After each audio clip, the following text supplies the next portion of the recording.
Alors, maintenant, on va voir la sémantique des éléments. On l'avait déjà vu en HTML, on va aller un petit peu plus loin ici, et puis on va justifier pourquoi il faut utiliser des éléments sémantiques. Alors, pour commencer déjà, il faut éviter de mettre du texte un petit peu comme ça, de manière random, de manière aléatoire, dans votre contenu. Pourquoi? Parce que si on commence à mettre du texte comme ça, tac, et puis on commence à sauter des lignes, et on en remet, on continue, etc.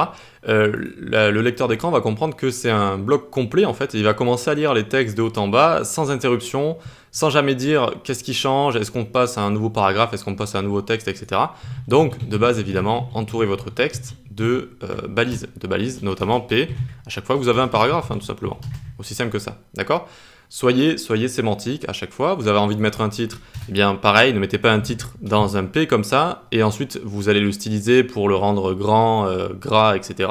Non, vous utilisez d'abord un H1, hop, c'est votre titre, et ensuite, si vous voulez lui rajouter du gras, lui enlever du gras, le grandir, etc., le centrer, vous le faites en CSS. Mais d'abord, il faut que la sémantique soit respectée. Voilà, la sémantique soit respectée. En parlant de sémantique, ça m'est arrivé de faire ce genre de choses, c'est-à-dire div.btn, tac, et ici je marque valider ou ajouter un élément, par exemple, ajouter un élément, tac, ajouter un élément, et ça je vais le transformer en bouton en CSS en lui mettant du padding, une forme, une petite animation, clic, etc. Et c'est pas bon en fait, c'est pas bon parce que la liseuse d'écran là, elle va croire que c'est une div, donc c'est juste une brique de site, elle va lire ce qui est écrit à l'intérieur, ajouter un élément, mais rien ne précise vraiment ajouter un élément. On ne sait pas si c'est un bouton, c'est pas un bouton, etc. Qui plus est, la div btn ici, regardez, si je clique sur mon site et que j'appuie sur Tab, eh bien ça ne va que sélectionner l'URL ici. C'est normal, ça c'est tout à fait logique, mais normalement en fait un bouton c'est censé être sélectionnable avec la touche Tab notamment. Donc si j'écris un button ici et que je mets ajouter un élément, et mieux encore, je vais lui mettre un type button ici. On va voir les différents types après. Mais maintenant, regardez, j'appuie sur Tab, hop, ça m'amène directement ici, ça m'amène directement dans le bouton. Et je peux me déplacer. Donc à la fin d'un déplacement, c'est normal que ça vous amène à l'URL. C'est comme en fait si vous étiez en train d'utiliser un lecteur d'écran, qu'il vous propose de changer de site par exemple. Hop, et vous pouvez retourner dans l'URL, écrire le site que vous voulez. Mais quand vous arrivez sur une page, il faut pouvoir naviguer. Et parmi quels éléments on navigue? Les boutons, les liens et les formulaires, les inputs. Voilà, c'est ces boutons-là, parmi ces boutons-là qu'on va pouvoir naviguer. C'est normal au final, c'est-à-dire la navigation pour se déplacer dans un site, les boutons pour effectuer des actions, et les formulaires pour pouvoir remplir des inputs. D'accord, et donc là, vous voyez que ça le sélectionne directement. Hop, je peux appuyer sur Entrée, par exemple, si j'ai envie ensuite de cliquer sur ce bouton. Donc à chaque fois qu'on fait un bouton, on bannit ça, d'accord? On ne fait plus ça, on ne fait plus une div maintenant, on sait, et on utilise un button. L'utilisateur va savoir que c'est un bouton, le lecteur d'écran va lui dire là il y a un bouton de type button en plus. Type button, ça veut dire que ça va effectuer une action, ajouter un élément, supprimer un élément, faire une animation, rajouter quelque chose, enlever quelque chose, bref, avoir quelque chose de dynamique en fait. Et il existe un autre type qui peut être utilisé, c'est le button type submit. Alors lui, il sert seulement à envoyer un formulaire. Envoyer un formulaire. D'accord? Il est à la fin d'un formulaire, lui, tout le temps. Donc là, il est mal placé. Il est mal placé, il n'y a pas de formulaire. Donc vous créez un formulaire ici, par exemple. Donc là, on ne lui met pas d'action. Hop, là, on imagine qu'il y a un label et un input. Tac, donc je remplis rien. Hein. Et juste à la fin, je mets un button. Et là, il va être bien placé. D'accord? Le button type submit. Je peux le mettre ici. J'appuie sur Alt, je descends. Tac, là c'est correct. Là, c'est correct. D'accord? Donc on a un label for, par exemple, prénom. Ici, on va mettre entrer votre prénom. Voilà. Ici, on lit l'input au label en faisant ID est égal prénom, donc la même chose qu'il y a dans le for ici. C'est-à-dire juste que si vous cliquez sur le label qui est entrer votre prénom, regardez, hop, ça m'amène directement dans l'input, tout simplement. Et là, notre bouton est à la fin d'un formulaire. Alors, le formulaire ne ressemble pas à grand-chose, hein. Il faudrait sauter des lignes, etc., le mettre les uns au-dessus des autres. Mais en tout cas, il est à la fin d'un formulaire. Donc, si je commence à remplir ça et que je mets mon prénom, je mets Enzo et je commence à envoyer un formulaire, regardez, hop.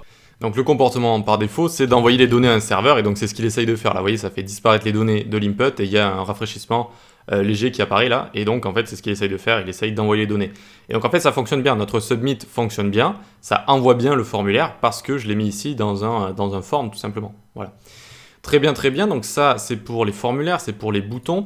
Donc maintenant, différence entre les boutons et les liens. Parce qu'au final, ça peut un peu se ressembler. C'est-à-dire vous allez cliquer sur un lien de votre navigation, ça va vous amener sur une autre page de votre site ou un endroit de votre site. C'est un petit peu comme une fonctionnalité au final d'un bouton.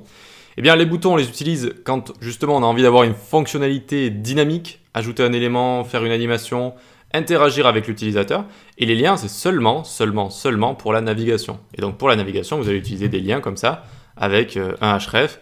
Donc pour aller sur un endroit de votre site, par exemple, vous allez mettre contact ici, hashtag contact, si c'est sur la même page.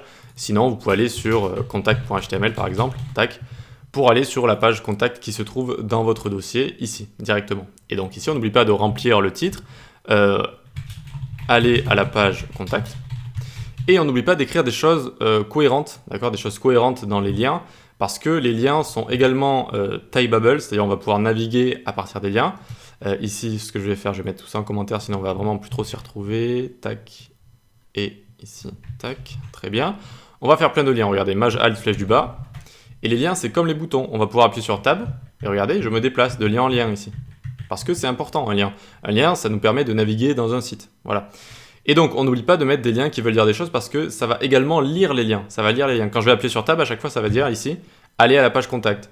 Aller à la page contact. Oui, bon, c'est tout le temps la même chose, donc voilà. Mais bref, vous aurez compris, c'est important d'écrire de bonnes choses ici dans les liens. Ok pour ça. Allez, on va passer juste à la suite. On va voir en revue les quelques éléments HTML sémantiques qui sont importants. On va avoir notamment nav, dès que vous allez avoir une navigation, et notamment donc les liens, hop. On essaie tout le temps de les mettre dans nav ici, pour avoir donc une navigation avec plusieurs liens. Le lecteur d'écran va dire, hop, navigation, plusieurs liens, et donc ça va proposer voilà, une navigation. Ensuite, on va avoir par exemple main, qui peut être assez intéressant quand vous avez un blog par exemple, avec une partie principale où il y a vraiment le contenu principal. Et donc la personne va savoir que là, on est vraiment sur le contenu principal, on n'est pas sur la navigation, on n'est rien. On peut avoir le header. Alors header, c'est ce qui est en haut d'un site de manière générale. Et la navigation rentre assez souvent dans le header, donc une partie en haut d'un site. En opposition, on va avoir le footer. Footer, c'est tout en bas, c'est là où il y a écrit tout droit réservé, par exemple, avec le petit sigle, le C commercial, par exemple. Très bien, moi j'aime bien utiliser section ici. À chaque fois que j'ai une section dans un site, voilà, bon, j'utilise section pour montrer que, hop, on est dans une nouvelle section. Ensuite, qu'est-ce qu'on peut avoir d'intéressant? Main, header, footer, article. Si vous écrivez des articles, voilà, ce genre de choses. Voilà, donc n'hésitez pas à utiliser à foison ces éléments sémantiques dès que vous en avez besoin. Ensuite, les liens, c'est pour la navigation. Les boutons, c'est pour les fonctionnalités. On a deux types importants de boutons, c'est les types button et les types submit. Submit qu'on met dans des formulaires. Et voilà, sinon quand vous avez du texte, utilisez paragraphe et les H1, utilisez des titres comme ça. Voilà. Respectez également l'ordre des titres, c'est-à-dire qu'on met un seul H1 par page, avec le maximum de mots-clés dans ce H1 là, c'est-à-dire si j'ai un site qui parle de tango par exemple, de la danse, hop, eh bien je vais marquer ici danser, apprenez à danser le tango par exemple, ou hop, apprenez à danser le tango, donc c'est un site sur l'apprentissage de tango, on a apprenez, on a dansé et on a tango, c'est trois mots-clés qui sont bien, qui sont importants, et que les gens peuvent chercher sur internet. Et donc, les robots des moteurs de recherche vont crawler votre site et vont voir que, eh bien, il y a ces mots-clés dans ce titre, un seul titre par page, parce que si on commence à mettre deux titres, apprenez à danser le tango, et puis là on met je sais pas, comme le rock, imaginons, voilà, apprenez à danser le rock, eh bien, il va plus savoir si cette page elle sert à parler de tango ou de rock, par exemple. Il va être un peu déstabilisé, et ils n'aiment pas être déstabilisés, les crawlers des moteurs de recherche, et donc ils vont en général moins bien indexer votre page.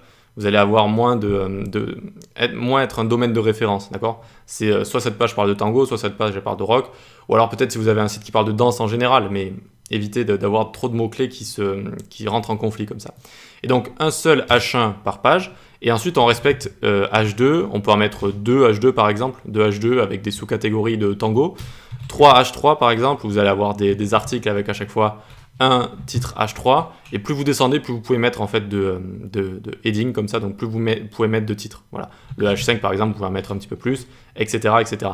Mais il faut éviter de passer du H3 au H5 par exemple. Vous essayez de faire H4, ensuite H5, etc., etc. On suit le 1, 2, 3, 4, 5, etc. etc., etc. Voilà, je me répète, mais il faut essayer de bien présenter ces titres comme ça.